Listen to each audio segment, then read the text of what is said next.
Welcome to Luca and Miguel. Enjoy the video. You start by preparing both devices so pairing succeeds quickly.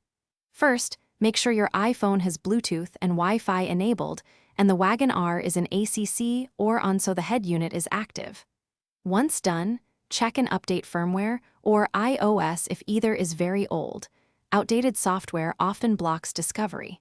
Make sure the iPhone screen stays unlocked and notifications are allowed. And remove old Bluetooth entries on the car unit to avoid conflicts before initiating a new connection. You now perform the core connection steps. If using Bluetooth only, tap the Wagon R entry under Settings Bluetooth and confirm any PIN shown on both devices. Pairing completes quickly if codes match.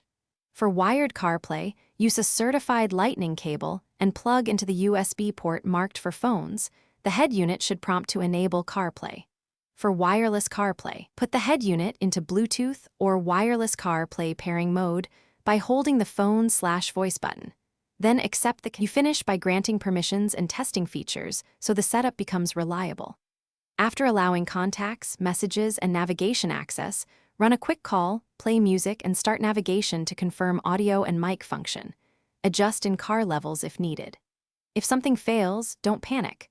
Reboot your iPhone, power cycle the Wagon R head unit, try a known good Lightning cable, or reset network settings on the phone as a last resort. That usually resolves persistent pairing or CarPlay issues. Thanks for watching and please subscribe. It's the best investment you'll ever make.